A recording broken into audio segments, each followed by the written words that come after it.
Assalamualaikum warahmatullahi wabarakatuh. Apa kabar saudara dimanapun kalian berada? Semoga selalu sehat dan selalu dalam perlindungan Allah Subhanahu wa Ta'ala. Amin. Jumpa lagi dengan aku Inem di Singapura. Oke teman-teman, hari ini Singapura mendung ya. Mendung, oke. Dan hari ini Inem di Singapura akan share pada teman-teman ya, bahwa ada mbak-mbak yang bikin bikin status kayak gitu di grup kayak gitu, bilangnya tuh kayak gini, Mbak mau tanya, aku kok kadang capek, kadang santai, kadang pingin pulang, kadang betah, itu penyakit apa ya Mbak ya? Nah, di sini ya aku jelaskan buat teman-teman ya, enggak yang baru, enggak yang lama, semuanya sama gitu loh ya. Jadi buat yang baru tuh ngeluhnya bukan main. Nah, yang lama-lama ini tuh sebenarnya sama, cuman mereka sudah bisa beradaptasi gitu ya. Sudah bisa beradaptasi toh. Sudah bisa beradaptasi. Kalau yang baru kan adaptasinya masih kurang. Jadi banyak yang menyerah sampai setengah, sampai seperempat, masih di awal-awal itu banyak yang menyerah karena belum bisa adaptasi. Orang kerja dimanapun sama Mbak ya. Mbak-mbak temanku, saudaraku semuanya orang kerja dimanapun sama. Di Indonesia aja juga kayak gitu. Cuman kalau di sini tuh kayaknya lebih lah ya daripada di Indonesia. Di Indonesia dengan orang sendiri nggak begitu ya. Kalau di luar negeri itu memang mayoritas orang Cina, jadi tahu sendiri kan orang Cina apa-apa itu juga perhitungan. Melek matanya sudah dihitung. Melek mata itu kalau orang Cina itu sudah dihitung. Melek mata itu sudah duit. Kamu tahu nggak sih? Kayak gitu. Yang orang Cina itu slogannya itu time is money. Jadi nggak ada wasted time, nggak ada waktu longgar kayak gitu. Karena mereka itu di luar negeri itu bekerja keras banget ya teman-teman. Beda kalau di Indonesia kita bisa leha-leha. Lihat aja itu pegawai-pegawai di Indonesia. Misalnya kita tuh mau cepet-cepet juga nggak bisa, mesti diolor-olor ya. Sama loh kalau di Indonesia. Kalau di luar negeri itu enggak ya teman-teman, mereka tuh nggak suka banyak ngomong, mereka itu lebih suka yang banyak kerja, nggak suka yang banyak banyak ngomong, itu mereka nggak suka. Apalagi itu yang masih baru-baru terus banyak banget, bahkan aku dulu juga mengalami kalau masih baru itu nggak boleh tuh ngomong sama orang lain, itu nggak boleh itu sama majikannya gitu.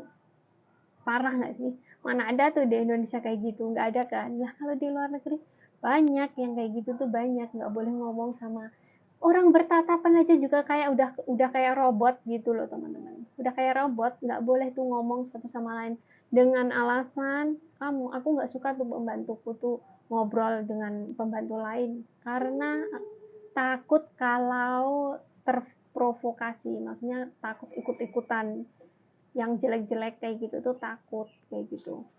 Apalagi majikan-majikan yang sulit-sulit kayak gitu tuh, wah, yang sering-sering ganti pembantu kayak gitu tuh pasti mereka tuh ribetnya minta ampun gitu loh. Jadi memang kerja di negeri orang itu nggak semudah yang kita bayangkan, nggak semudah yang kita pikirkan. Dengan gaji yang gede gitu ya, otomatis pengorbanan kita juga lebih gede. Di Indonesia kita dapat gajinya nggak segede di luar negeri kan, tapi pengorbanannya juga ya biasa-biasa, normal-normal lah, standar-standar orang Indonesia. Nah kalau di luar negeri ya standarnya tuh emang kayak gitu, mental dan pokoknya mental tuh dihajar habis-habisan di luar negeri gitu ya. Banyak banget yang putus kontrak itu tuh, banyak banget, enggak satu dua orang. Jadi di sini mbaknya ini curhat, intinya tuh kayak gitu ya, memang gini gitu kerja di luar negeri tuh kadang susah, kadang seneng, kadang pengen cepet-cepet pulang, setelah nanti mau cepet-cepet pulang nggak punya duit, akhirnya dilanjutin ya kayak gitu gitu. Jadi hal kayak gini tuh sudah terbiasa, sudah makanan sehari-hari ya, bukan makanan sehari-hari, tapi ya memang kayak gitu adanya gitu loh. Yang lama pun juga kayak gitu perasaannya. Kadang juga dapat komplainan, pengen cepet pulang, mikir lagi tuh, besoknya sudah aman gitu. Karena orang di luar negeri itu atau mayoritas orang Cina itu ya, sepengetahuan saya ya, marahnya itu cuman waktu itu aja. Terus nanti setelah itu ya sudah ganti topik lagi, yang lainnya lagi. Jadi marahnya ya waktu itu aja, nggak kayak di Indonesia marahnya itu sampai berhari-hari, berminggu-minggu, bahkan sampai berbulan-bulan, ada yang bertahun-tahun. Kalau di sini nggak kayak gitu ya teman-teman. Di sini cuman waktu itu doang marah, habis itu ya sudah, habis perkara gitu.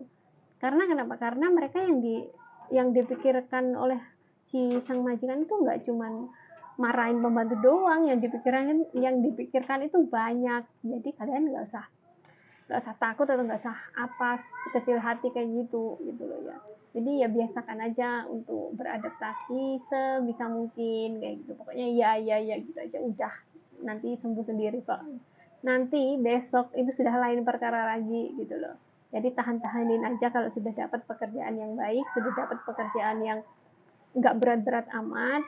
Terus apalagi bagi kalian tuh yang istirahatnya tuh apa namanya, eh, jam-jam 9, jam 8, 9, 10 sudah istirahat, bersyukurlah ya. Karena masih banyak di luar sana yang istirahatnya itu jam 12, jam 1, jam 11, banyak banget. Terus nanti bangunnya itu pagi banget, masih banyak banget. Karena aku juga merasakan hal seperti itu teman-teman. Jadi kuatkan mental kalian, pasti kok kalian dengan berdoa dan berusaha, pasti kalian akan mendapatkan bayaran lah nanti. Dengan jerih payah kalian tuh pasti akan mendapatkan, suatu hari kamu akan mendapatkan majikan yang baik gitu. Lebih baik dari yang kau rasakan saat ini gitu ya. Jadi saya hanya bisa sharing seperti ini agar teman-teman itu ya punya, nggak cepet mudah putus asa gitu loh ya. So cukup sekian sharing dari Inem, dan wassalamualaikum warahmatullahi wabarakatuh.